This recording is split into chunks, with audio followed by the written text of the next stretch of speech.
மாநாடு தான் தொடங்கின மாநாடு. ம் ம் ஆனால் யாழ் பல்கலைக்கழகத்தில் ம் வந்து இந்த 3வது மாநாடு வந்து நடந்தது. அம்சேகாவில் வந்து கிட்டத்தட்ட 350க்கும் 400க்கும் இடப்பட்ட ஆட்கள் பங்கு பெற்றினவ. ம் ம் அதில் வந்து 165 பேர் வந்து வெளிநாடுகளிலிருந்து வந்திருந்தவ. ம் அறிவியல் சார்ந்த துறை சார்ந்த விஞ்ஞானிகள், ஆய்வாளர்கள், மற்றது பிஹெச்டி செய்கிறார்கள், அப்படி நிறைய பேர் வந்திருந்தவ. இந்தியாவில் இருந்து மட்டும் தமிழகம் மற்ற பிரதேசங்களிலிருந்து ஒரு 36 பல்கலைக்கழகங்களிலிருந்து வந்திருந்தவ. ஒரு பெரிய ஒரு மாநாடாக நடந்ததுன்னு சொல்லுங்களேன். உண்மையிலே நாங்கள் எதிர்பார்த்ததை விட நிறைய வரவேற்பு. யாழ் பல்கலைக்கழகம் 2 நாள் விழா கோலம் கொண்டிருந்தது. ஒரு பெரிய விழா நடந்த மாதிரி தான். ஒரு தேர்த்து விழா என்ன மாதிரி நடக்குமோ அப்படி அந்த அளவுக்கு நடந்தது. இலங்கையின் மற்ற பகுதியில இருந்தும் யூனிவர்சிட்டிஸ்ல இருந்து நிறைய பேர் வந்திருந்தவ. அவையெல்லாம் தாங்கள் இப்படி ஒரு மாநாட்டுக்கு இவ்வளோ அவருக்கு மிளகான பேர் யாழ்ப்பாணத்துக்கு முந்தி வந்ததும் கிடையாது. சில ப்ரொஃபஸர்ஸ் வந்து வெளிநாடுகளில் இருந்து, சிங்கள ப்ரொஃபஸர்ஸ் கூட வெளிநாடுகளில் இருந்து வந்திருந்தவ, அமெரிக்கா போன்ற இடங்களில் வந்திருந்தவ.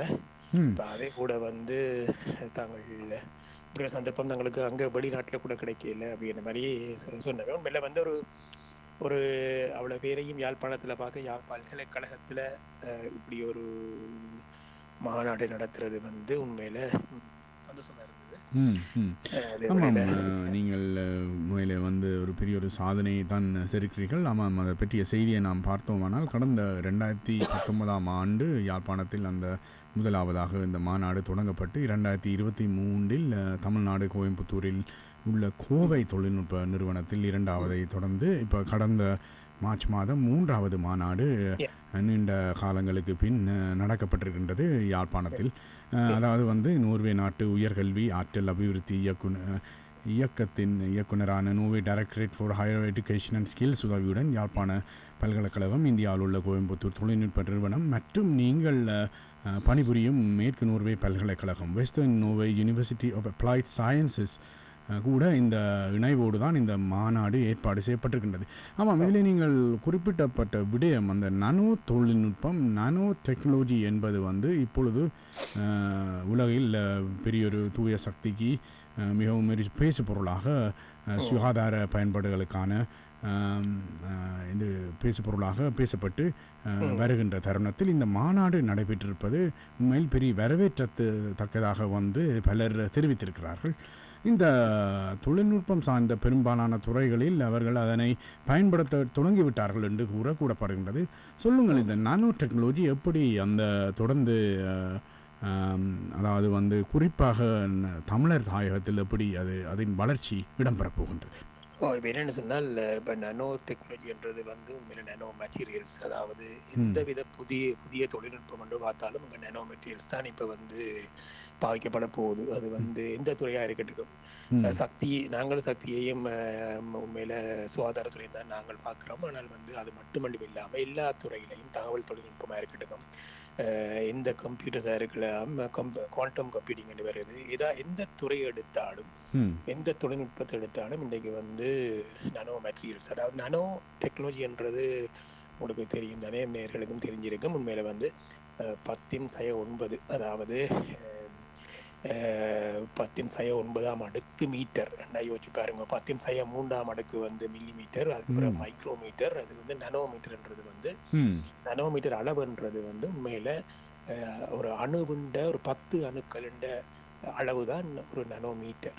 அப்போ அந்த நாங்கள் ஒரு 1லிருந்து 100 நானோமீட்டர் வரைக்கும் அந்த நாங்கள் சில என்ன சொல்றது திரவியங்களை வந்து நாங்கள் அந்த இதில் செய்யும் போது, அதில் கொஞ்சம் வேலை செய்யும் போது என்ன செய்யலாமாண்டா, ஒரு திரவியத்தின் ஒரு மெட்டீரியலுண்ட அதோட செயற்பாட்டையே மாற்றலாம், ப்ராப்பர்ட்டிஸையே மாற்றலாம்.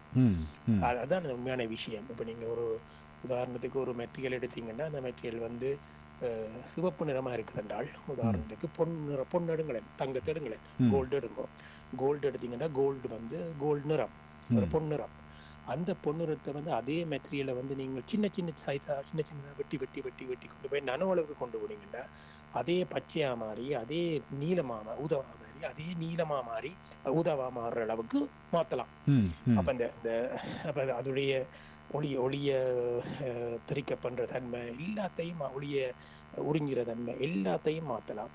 அதோடைய ரசாயன இயல்புகளை மாற்றலாம். அது என்ன மாதிரி மின்சாரத்தை கடத்தும் அதுகளை மாற்ற எல்லா இயல்புகளையும் மாற்றலாம் ஒரே விஷயத்தை வச்சுக்கொண்டு, ஒரே திரவியத்தை வச்சுக்கொண்டு. இப்போ என்ன அப்படின்னா தான் இந்த இதை இப்படி மாற்றதன் மூலம் வந்து நீங்க புது புது விஷயங்களை கண்டுபிடிக்கலாம். அதான் இந்த நானோ டெக்னாலஜி. அதுல வந்து உண்மையில நாங்கள் யாழ்ப்பாணத்துல இது சம்பந்தமாக வந்து நாங்கள் ஆய்வுகளை வந்து 2016ஆம் ஆண்டு அதுக்கு முதலே நடந்தது. ஆனால் இந்த போர் காரணமாக பெரிய அளவில் அங்கே இருக்கிற என்னுடைய நண்பர் ப்ரொஃபஸர் ரவிராஜன் போன்றவர்கள் அங்கே செய்ய இருந்தவை. ஆனாலும் வந்து போர் சூழ்நிலை காரணமாக அவர்களை பெருசாக செய்ய முடியாமல் இருந்தது. ஆனால் நாங்கள் வந்து அங்கே புதிய ஒரு லேப்பையும் உருவாக்கி அங்கே வந்து புது தொழில்நுட்பங்களையும் கொண்டு வந்து இன்றைக்கு யாழ்ப்பாண பல்கலைக்கழகத்தில் இருக்கிற அந்த கிளீன் எனர்ஜி ரிசர்ச் லேப் என்று சொல்லப்படுற அந்த லேப் வந்து இன்றைக்கு எல்லாருக்கும் பயன்படக்கூடியதாக இருக்குது. அங்கே வந்து எங்களுடைய மாணவர்கள் இந்த நானோ டெக்னாலஜி சம்பந்தமான உதாரணத்துக்கு சூரிய மின்கலங்கள், சோலார் செல்ஸ், புதுவிதமான சோலார் செல்ஸ் செய்கிறது, மற்றது ஹைட்ரஜனுக்கு வேலை செய்கிறது, மற்றது பேட்டரி சம்பந்தமான விஷயங்கள் செய்கிறது. இப்படிப்பட்டது எங்களுடைய மாணவர்கள் செய்யணும். அதில் நிறைய பேர் இங்கே நோர்வேயில் இருக்கிறோம். இப்போ நோர்வேக்கு வர்றவே நோர்வேயில் வந்து 1 வருஷம் 2 வருஷம் 3 வருஷம் வந்து இங்கே இருந்து இங்கே முடிச்சுட்டு அங்கே திரும்ப போய் அங்கே வேலை செய்யணும்.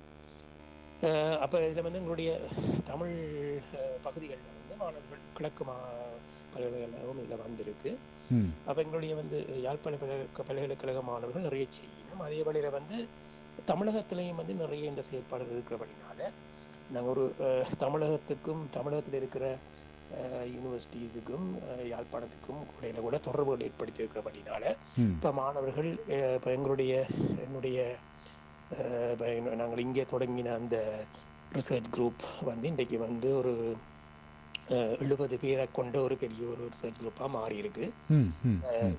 இந்த எல்லாமே இந்த தமிழகம், இலங்கையில் இருக்கிற பல்கலைக்கழகங்கள் இவையில் இருக்கிற இந்த மாணவர்களை உள்வாங்கி, ப்ரொஃபஸர்ஸை உள்வாங்கி ஒரு பெரிய நெட்வொர்க்காக வந்திருக்கு.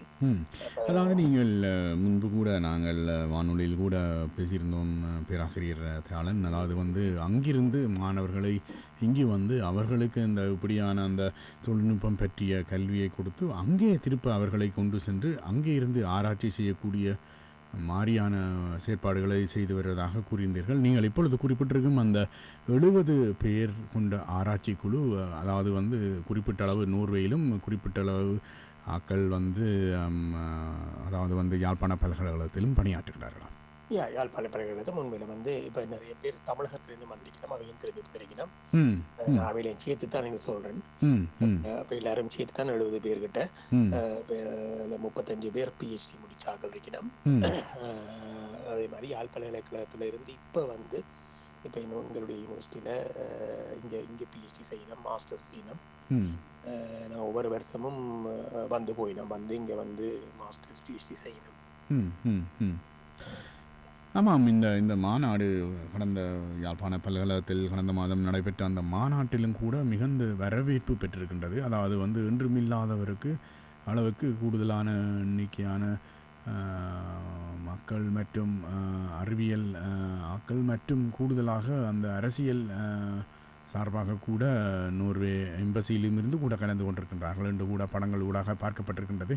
எப்படி அதன் பெருமை எப்படி இருக்கின்றது, அந்த மாநாடு நடத்தப்பட்டதின் பலன் எப்படி இருக்கும் என்று பார்க்க? உண்மையில எங்களோட நோக்கம் வந்து உங்களுக்கு தெரியும், வந்து இந்த இப்படிப்பட்ட மாநாடுகள் மூலமாகத்தான் வந்து அங்கே இருக்கிற மக்களுக்கும் அங்கே இருக்கிற ஆய்வாளர்களுக்கும் அங்கே இருக்கிற ஸ்டூடெண்ட்ஸுக்கும் வந்து அது ஒரு உற்சாகத்தை கொடுக்கறது, வந்து இப்படிப்பட்ட ஒரு நம்பிக்கையை கொடுக்கறது, வருங்காலம் சம்பந்தமான நம்பிக்கை, ஒரு ஆய்வுகள் செய்ய வேண்டிய அவசியம் சம்பந்தமான விடயங்களை கொடுக்கறது வந்து மிக முக்கியம்.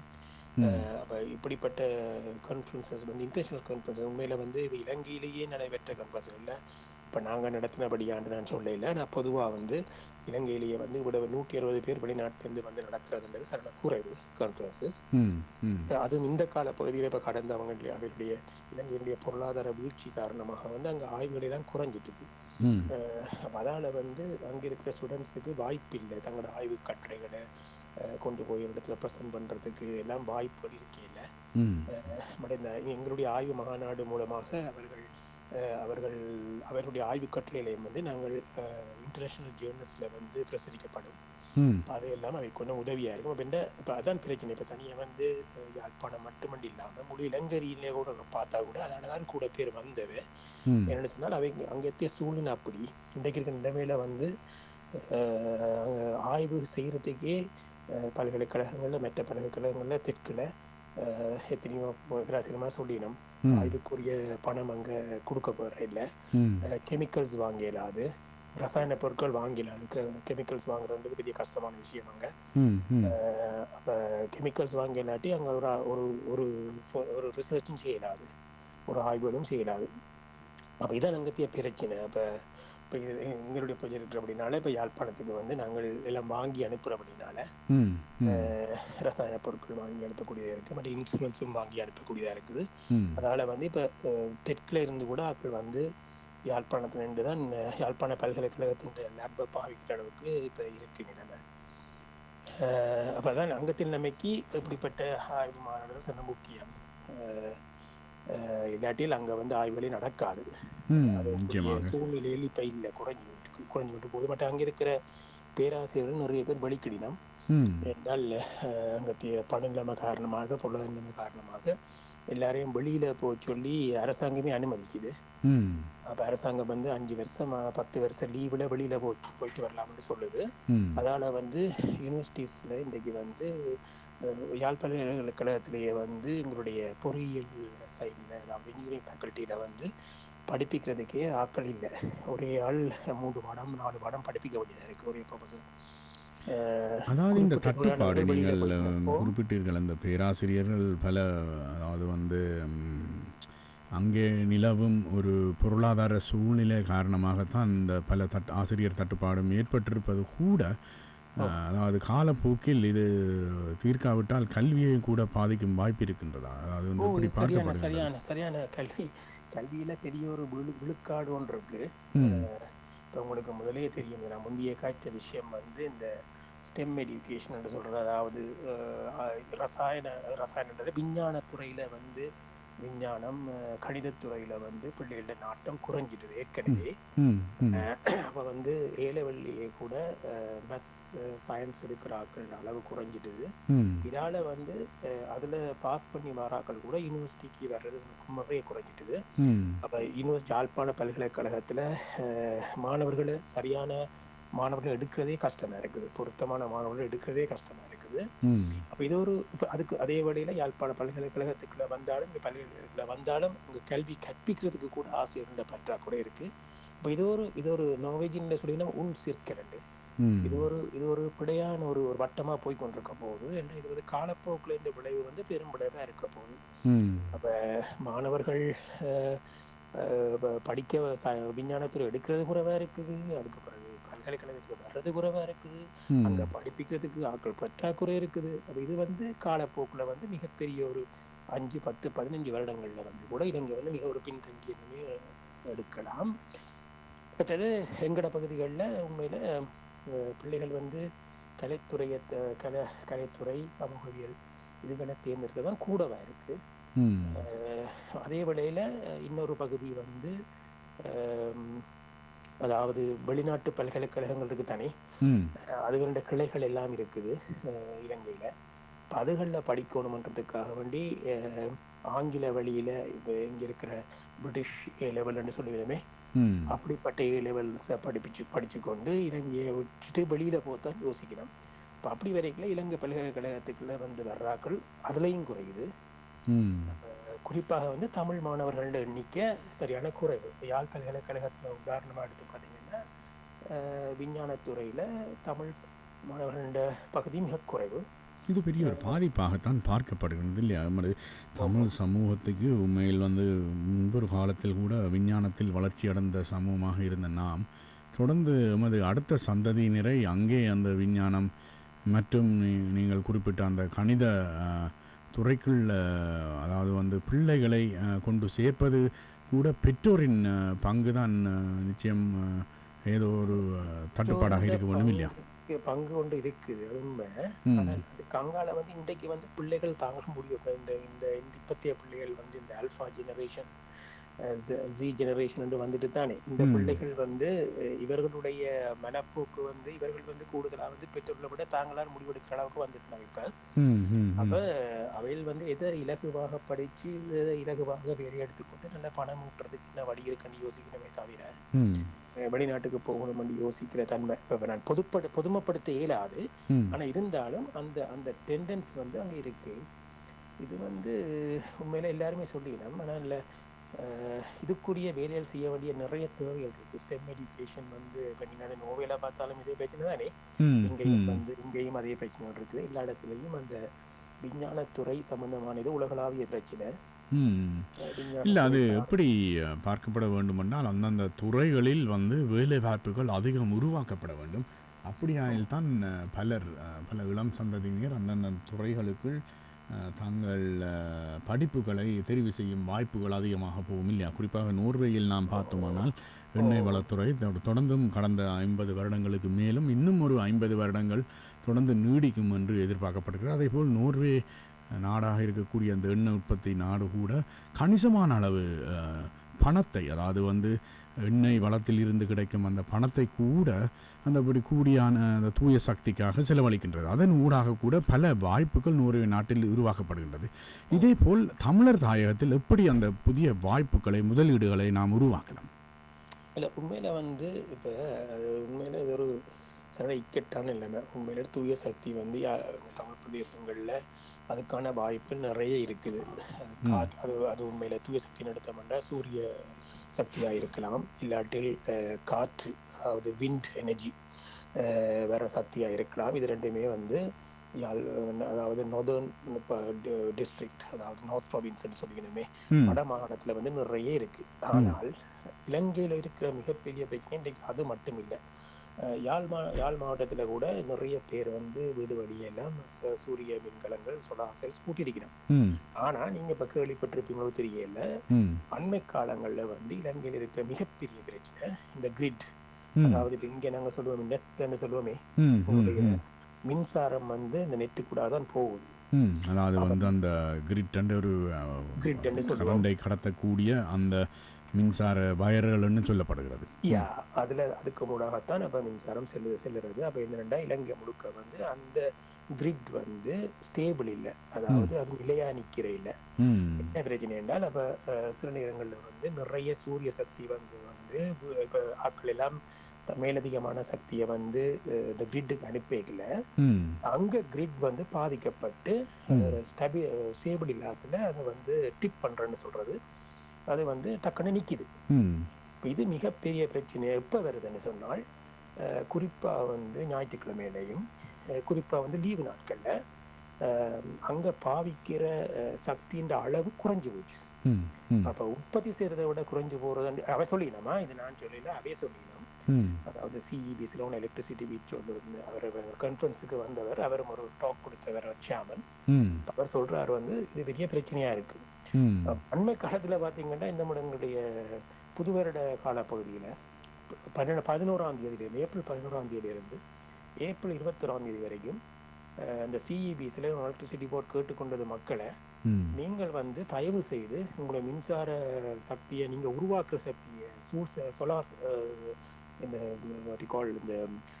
இந்த சூரிய மின்கலங்கள் கூடாக நீங்கள் உருவாக்குற அந்த சக்தியை தயவு செய்து நீங்கள் வந்து இந்த கிரிட்டுக்கு அனுப்பாதீங்கோ என்று கேட்டுக்கொண்டேன். அந்த அளவுக்கு அங்க பிரச்சனை வேற ரூபத்துல இருக்கு. அப்ப அங்க உண்மையில செய்ய வேண்டியது வந்து முழு கிரிட் சிஸ்டத்தையே மாற்றணும், அதை பலப்படுத்தணும். இது வந்து பெரிய டிலேமா. அவைக்குரிய இலங்கையில் இருக்கிற இந்த பணப்பிரச்சனை காரணமாக, பொருளாதார பிரச்சனை காரணமாக அவை ஒன்றும் செய்ய முடியாம ஸ்தம்பிச்சிருக்கணும். உண்மையில வந்து வடமாகாணம் வந்து செய்கிற மின்சக்தியை, உருவாக்குற மின்சக்தியை வந்து உண்மையில வெளிநாடுகளுக்கு, இந்தியாவுக்கு எல்லாம் அனுப்பக்கூடிய நிலைமையில இருக்குது. அந்த அளவுக்கு நாங்கள் உற்பத்தி செய்யலாம், தூய சக்தியை உற்பத்தி செய்யலாம். அதுக்குரிய அந்த அளவுக்கு எங்கள்கிட்ட வளங்கள் இருக்கு. சூரிய ஒளி வளமும் அதே வழியில காற்று இப்ப நிறைய இருக்குது அந்த பகுதியில். ஆனால் சரியாக பயன்படுத்தக்கூடிய சூழ்நிலை வந்து இலங்கையில இல்லை. அது உண்மையான பிரச்சனை. நீங்கள் குறிப்பிட்ட பல விடயங்களை குறிப்பிட்டிருந்தீர்கள். முன்பொரு காலத்தில் கூட தமிழர் தாயகத்தில் அந்த மின் வந்து தடைப்பட்டு மின்சாரம் வந்து பாவிக்க முடியாத நிலைமைக்கு ஒரு பகுதி நேரமாக மக்களுக்கு வழங்கப்பட்டு வந்த நிலையில் இப்பொழுது கூட அந்த காலம் மாறி அந்த மின்சாரத்தை கடத்த முடியாத அளவுக்கு பிரச்சனை வந்திருக்கிறது, மாறி அதான் போயிருக்கின்றது இல்லையா நிலைமை? அதுதான் பிரச்சனை. அதான் பிரச்சனை. ஏன்டா இப்ப முந்தின இப்ப வந்து எனக்கு நிறைய பேர் வந்து தனியாரும் சூரிய மின்கலங்கள் கூட்டிட்டோம். ம், ம், சோலார் பேனல்ஸ் எல்லாம் பூட்டிட்டோம். ம், அதே வேளையில தனிப்பட்ட இந்த கம்பெனிஸும் பூட்டியிருக்குது. ம், அப்ப அது ஒரு சிக்கல். பட் அது போடும்போது அந்த ஒரே நேரத்துல, அதாவது பகல் நேரத்துல இல்ல வெயில் நேரத்துல நிறைய ப்ரொடியூஸ் பண்றோம் அப்படின்னால, ம், மற்ற நேரங்கள் இரவுல பிரச்சனை இல்ல. ம், ஒரே நேரத்துல நிறைய ப்ரொடியூஸ் பண்றதால அதான் அந்த பிரச்சனை. மற்ற மேகங்கள் வந்து கொடுக்க டக்குன்னு குறைஞ்சிடும். இந்த கூடி ம், குறையிறது ஒரே மாதிரி இல்லாம கூடி குறையிறது தான் இந்த பிரச்சனை.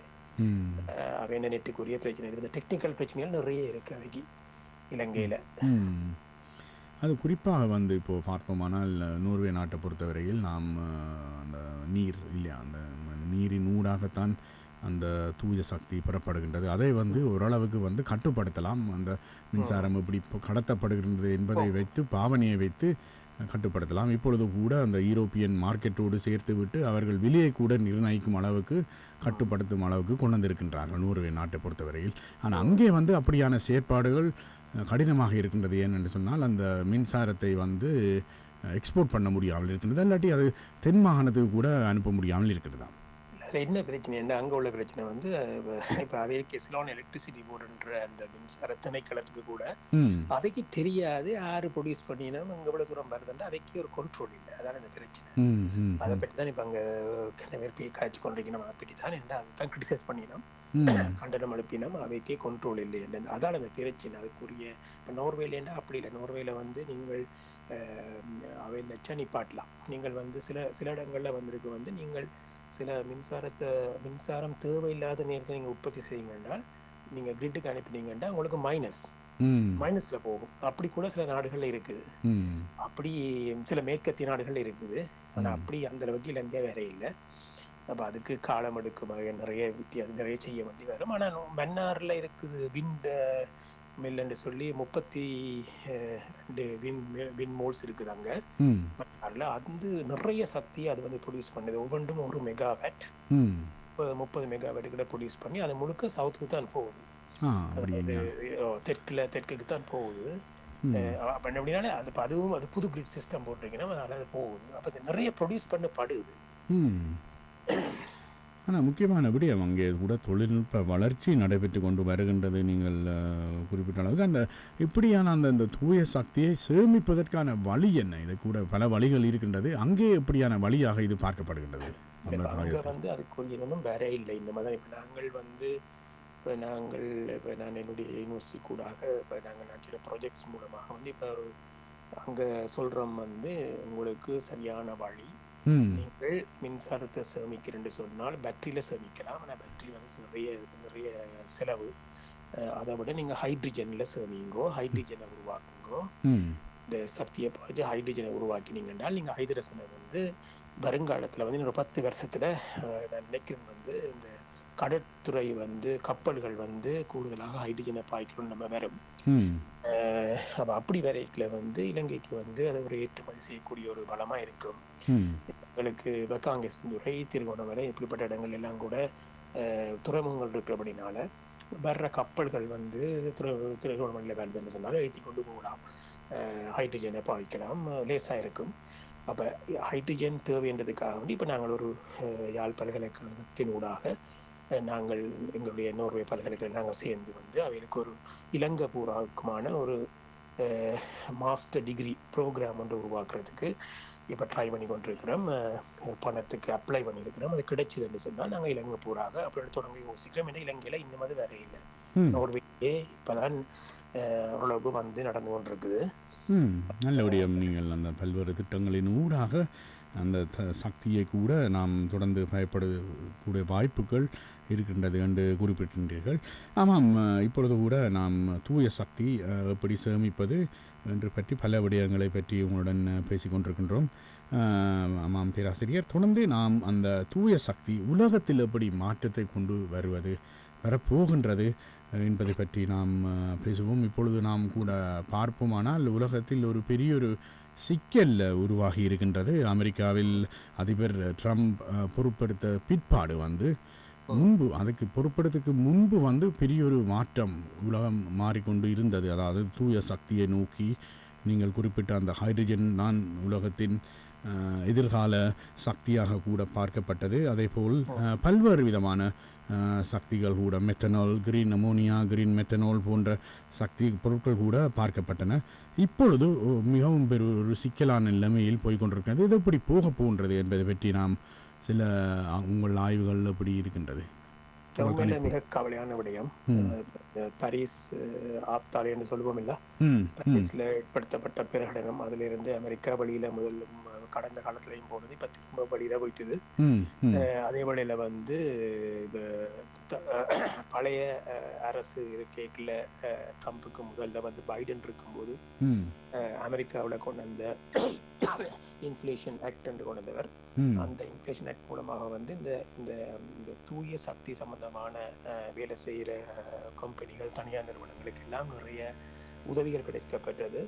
அதனூடாக வந்து நிறைய கம்பெனிஸ், புது கம்பெனிஸ், சூரிய மின்கலங்கள், மற்றது இந்த ஹைட்ரஜன், மற்றது பேட்டரிஸ், இப்படிப்பட்ட விஷயங்கள்ல வேலை செய்கிறார்களுக்கு எல்லாம் அங்கே வந்து நிறைய கம்பெனிஸ் வந்து உருவாக்கப்பட்டது. அதே வழியில் உலகளாவிய ரீதியில் வந்து உங்களுக்கு தெரியும், இந்த எனக்கு பார்த்துருப்பீங்க நீங்கள், ஈவன் இந்த கொரோனா காலத்துக்கு பிறகு வந்து நிறைய வந்து அடுத்த பிரச்சனை வந்து சூழல் மாசடைகிறதால வெப்பநிலை கூடி உலகம் வந்து அழிய போகுது, அதை நாங்கள் சமாளிக்கணும்னு சொன்னால் தூய சக்தி தான் தேவை என்று சொல்லி நிறைய நாடுகள் முன்னின்று நிறைய வேலையை கொண்டிருந்தது. ஆனால் இப்போ ட்ரம்ப் வந்த பிறகு அவ்வளவும் முடங்கி போன தன்மை தான் தெரியுது. இப்போ இது மிக கவலைக்குரிய விஷயமா தான் இருக்கு. இல்லை, ஆனால் உண்மையிலே நீங்கள் சொல்லுவது இது வந்து எப்படி போகும் என்பது தெரியவில்லை. இப்பொழுது இது வந்து கூட பல ஆய்வாளர்கள் கூறுகின்றார்கள், இது ஒரு கொஞ்ச காலம் இப்படியாக இருக்கும், சில வேளை அடுத்த வருடத்தில் நிலைமை மாறலாம். ஏனென்று சொன்னால் ட்ரம்ப் வந்தவுடன் பல அதிரடியான நடவடிக்கைகளை கூட மேற்கொள்கின்றார். குறிப்பாக அந்த நாடுகளுக்கான வரிகளை, அதாவது வந்து இறக்குமதி வரிகளை கூட அதிகரித்திருக்கின்றார். இது கூட பல நாடுகளை, குறிப்பாக வந்து வறுமை நாடுகளை கூட பாதிக்கப் போகின்றது. இப்படி பல விதமான சிக்கல்களுக்கு தான் இந்த உலகம் இப்பொழுது போய்கொண்டிருந்தாலும் அந்த தூய சக்தி என்பது கூட வளர்ச்சியடைய வேண்டும், தொடர்ந்தும் பாவிக்கப்பட வேண்டும் என்றும் கூட ஐரோப்பிய ஒன்றியத்தில் கூட அதற்கான நடவடிக்கைகள் தொடர்ந்து நடந்து பெறுவதை நாம் பார்க்கக்கூடியதாக இருக்கின்றது இல்லையா? இல்லை, ஐரோப்பிய ஒன்றியம் வந்து ஆரம்ப காலத்தில் இருந்து தூய சக்தி தேவை வேண்டதில்லை, விட தான் இருக்கு, அதில் பிரச்சனை இல்லை.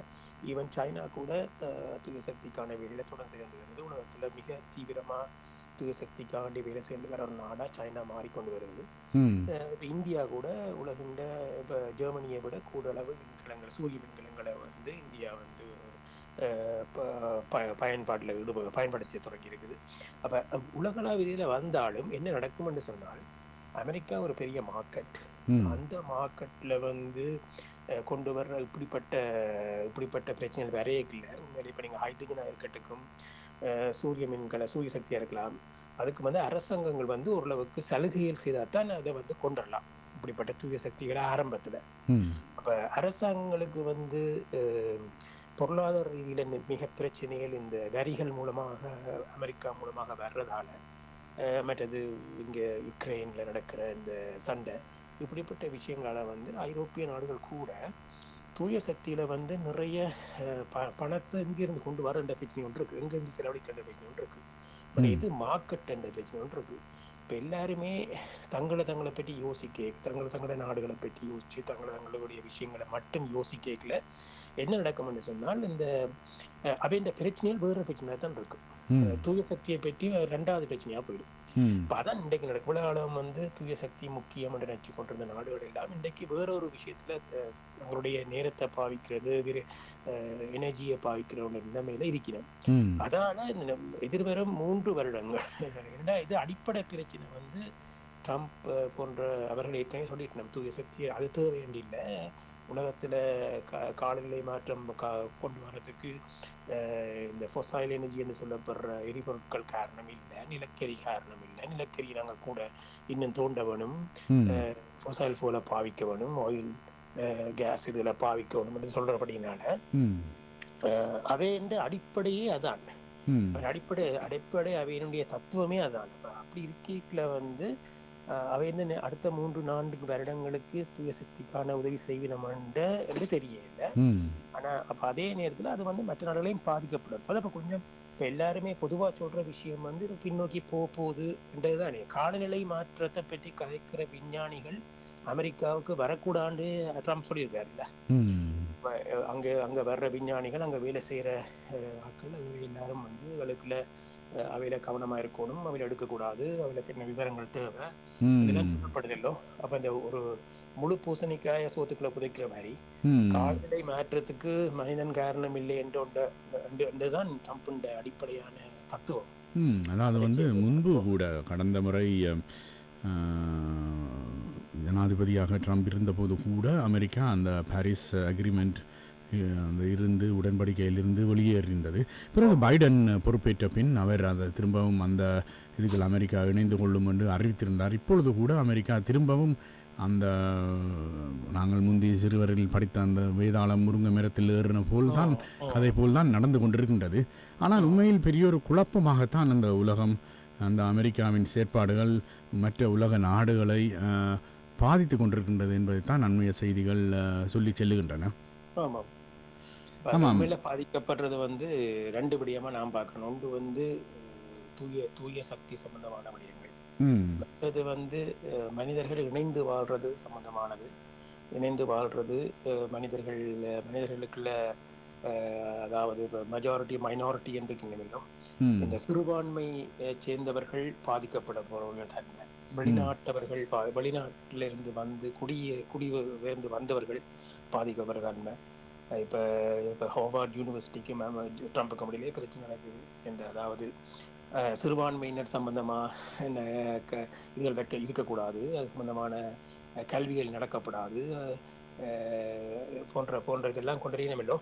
இதுதான் இந்த 3 வருடங்கள்ல மிகப்பெரிய பாதிப்புக்கு உள்ளாக போறது இது 2 தான். இது 2 விஷயம் தான். தூய சக்தி ஒன்று, மற்றது மக்களை ஒன்றுமைப்படுத்தப்பட்டு மக்கள் ஒரே மாதிரி மக்களா ஒரே மாதிரி எல்லாருக்கும் ஒரே உரிமையில் இருக்கக்கூடிய ஒரு மக்களாக இருக்கணும் என்ற அப்படிப்பட்ட சமத்துவம் வாய்ந்த அப்படிப்பட்ட சிந்தனைகள் உருவாக்கக்கூடிய கல்வித்துறைகள் எல்லாம் பாதிக்கப்பட போகுது இந்த அடுத்த 3-4 வருடங்களுக்கு அமெரிக்காவில்.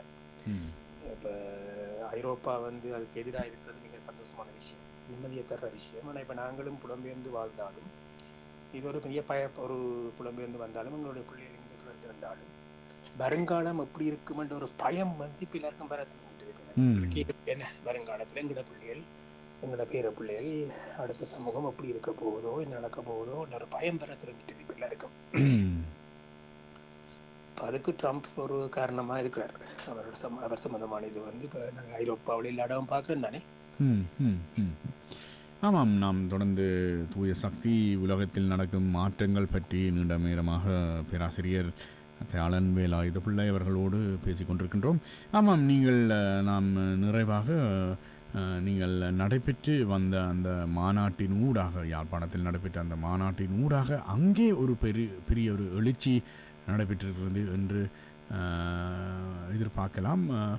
அடுத்த செயற்பாடு அங்கே எப்படியாக இருக்கும்? எமது தாயத்தை நோக்கிய வளர்ச்சியான செயற்பாடாகத்தான் இது பார்க்கப்படுகின்றது. தொடர்ச்சியாக அங்கே எப்படியான செயற்பாடுகள் இடம்பெறப் போகின்றது இந்த தொழில்நுட்ப வளர்ச்சியூடாக? இல்லை, இப்போ என்னென்ன உண்மையில் இப்போ என்னை பொறுத்தவரையில் வந்து எங்களுடைய மக்களை வந்து நாங்கள் வளப்படுத்தணும்னா 2 விதமாக தான் யோசிக்கணும். ஒன்று வந்து எங்களை கல்வி, மற்றது வந்து பொருளாதாரம். இது தான் முக்கியம். இந்த 2ஐயும் வளப்படுத்தினோம் என்று சொன்னால் எங்களுக்கு அங்கே இவ்வளோ விஷயத்தை செய்யலாம். ஆனால் அங்கே இருக்கிற மிகப்பெரிய பிரச்சனை, நான் முதல்ல சொன்ன மாதிரி, இங்கே இருக்கிற எங்களுடைய தமிழ் மக்களோட தொகை மிக குறைஞ்சி போச்சுது. இப்போ யாழ்ப்பாணத்தை எடுத்து பார்த்தீங்கன்னா கிட்டத்தட்ட 6 லட்சம் தமிழர்களை விட குறையத்தான், 6 லட்சம் மக்களை விட குறையத்தான் இருக்கிறதா சொல்லப்படுது. அது கூட மிக மிக பெரும்பான்மையானவர்கள், மிக மிக பெருமளவில் வந்து 55 வயதுக்கு மேற்பட்டாக்கள் நிறைய பேர் இருக்கணும். இப்போ உண்மையா வந்து அங்கே இருக்கிற இளைய சமூகம் வந்து ஒன்று படிக்க வேணும், முதலாவது விஷயம். மற்றது முதல்ல அந்த இடத்துல இருக்கும். அந்த இடத்துல இல்லாம விட்டம் என்று சொன்னால் அங்க வந்து நாளைக்கு அங்க இருக்கிறதுக்கே ஆட்கள் இல்லாம போயிடும். அடுத்த சந்ததிகள் அப்படி இல்லாம போயிடும். அப்படிதான் இந்த இருக்கிற மிகப்பெரிய பிரச்சனை.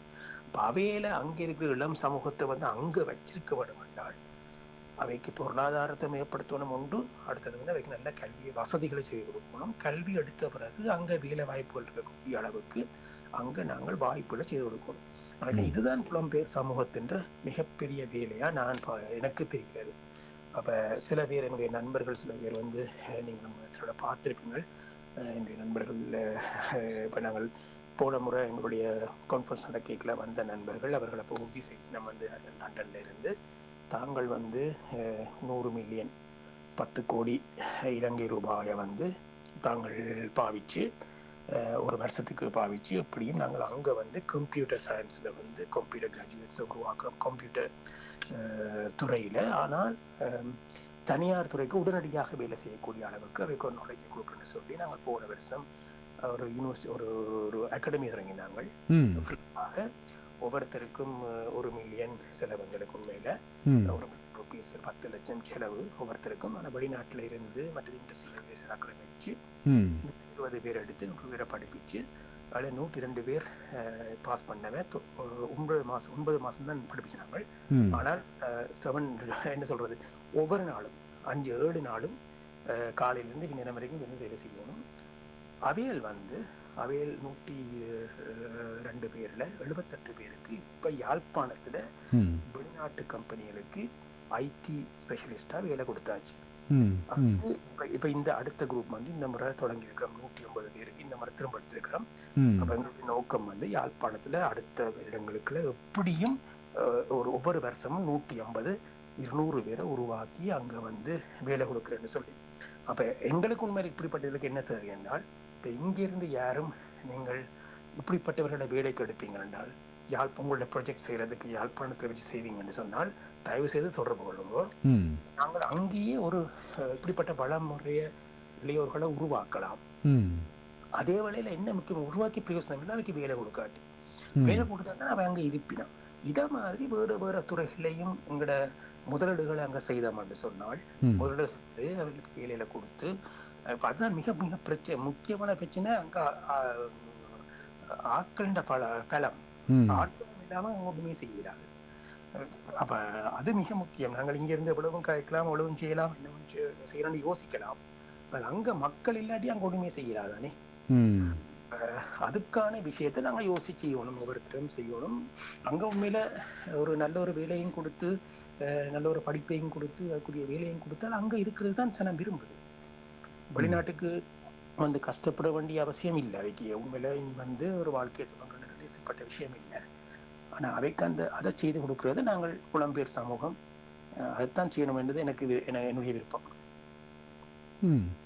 ஆமாம், நிச்சயமான நல்ல ஒரு ஆழமான சிந்தனையை தான் கூறியிருக்கிறீர்கள். இது பற்றி கூட நாம் அண்மையில் கூட முகநூலில் பார்த்திருந்தேன். உங்கள் பாலிய நண்பராக இருக்கக்கூடிய திரு சாந்தரூபன் அவர்கள் கூட நீங்கள் குறிப்பிட்ட அந்த நிறுவனத்தை அங்கே யூகேன் என்ற நிறுவனத்தை கூட அங்கே நிறுவி பல வேலை வாய்ப்புகளை கூட யூனிகாம் டிஐசி என்று அந்த நிறுவனத்தை அங்கே உருவாக்கி இந்த அவர் நண்பர் நீல் அண்டோனி பிள்ளையும் சேர்ந்து உருவாக்கி 100 to 180 இளைஞர்களுக்கு இந்த வாய்ப்பை அதாவது இலவசமாக இந்த வாய்ப்பை உருவாக்கி இருக்கிறார்கள் இல்லையா? இப்ப முதலாவது பேட்ச் முடிஞ்சது, இப்ப 2வது பேட்ச் தொடங்குது. மற்றவர்களுக்கு இப்ப தனியா யாழ்ப்பாணத்துல மட்டுமில்லை இந்த மாணவர்களுக்கு உண்மையில வடக்கு கிழக்கு மலையகம் இருந்து ஈவன் அனுராதபுரத்துல இருந்து கூட சில தமிழ் பிள்ளைகள் வந்ததுகள் வறுமை கூட்டுக்கு கரைஞ்சாக்கள் கீழே இருந்தாக்கள். உண்மையில வந்து அவைக்கு நாங்கள் கேட்டது வந்து A-level கூட கேட்கல, 10ஆம் வகுப்புக்கு மேலே இருந்தாலே சரி. ஏன்னா அவைக்கு சில வேளை ஐடி துறைக்கு வந்து தனியா சயின்ஸ் வேண்டி இல்லை. அதுக்கு வந்து உண்மையில அதுக்குரிய ஒரு மதிநுட்பம் இருந்தால் லாஜிக்கல் திங்கிங் இருந்தால் ஐடி துறையில முன்னுக்கு வரலாம். அப்படிப்பட்ட மாணவர்களை அவருக்கு டெஸ்ட்டுகள் வச்சு அவளுக்கு முதல்ல செமினார் வச்சு அவளுடைய தலைமைத்துவம் சம்பந்தமாக அவைக்கு சில இதுகளை கொடுத்து செமினார்களை கொடுத்து அப்படி கொடுத்து தான் அவையில கொண்டு வந்தது.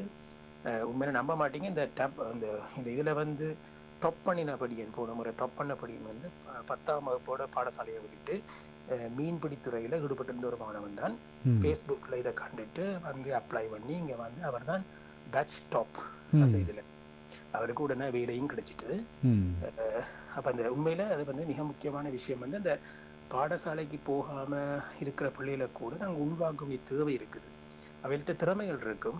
ம். ஆனால் எங்களோட ட்ரெடிஷனலான எங்களுடைய ஏ லெவலில் போய் அதான் நம்ம சொன்னேன், இப்போ ஏ லெவலில் போய் செய்கிறது அதே மாதிரி கற்க எல்லாராலையும் முடியாமல் இருக்கலாம். ம். ஆனால் அவைகளுக்கும் ஏதாவது ஒரு வழிவகுத்து கொடுத்தோம் என்று சொன்னால் ம். அதுக்கு தூக்கி சக்தியும் ஒரு நல்ல விஷயம், ஐடி துறை ஒரு நல்ல விஷயம். அதைத்தான் புலம்பெயர் சமூகம் செய்யணும் வந்து இந்த விருப்பம் வந்து. இப்போ நாங்கள் எவ்வளவோ செய்திடம் வெளிநாடுகளிலிருந்து எத்தனையோ பேர் நான் போய் நிக்கல பார்க்குறேன்.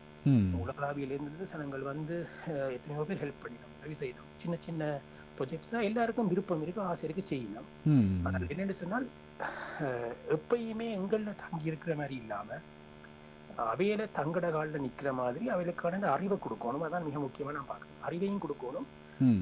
அவைக்கு ஒரு வேலை வாய்ப்பையும் கொடுக்கணும். அதான் மிக முக்கியம். வந்தாண்டா அவங்க பிறகு தாங்களே இன்னொரு 5 பேருக்கு வேலை கொடுக்குற அளவுக்கு வளர்ந்துருவாங்க. நிச்சயமாக நல்ல நண்பர் சாந்திரவனை பற்றி நீங்க சொன்னீங்க. இப்ப அவரால் உருவாக்கப்பட்ட 2 பேர் வந்து இப்ப தனி கம்பெனிஸ் தொடங்கி அவங்க 2 பேரும் 40 பேருக்கு வேலை கொடுத்துருக்காங்க. அந்த அப்படி அங்க கொண்டு வரலாம். எங்களுடைய என்னமோ தெரியல, எங்களுடைய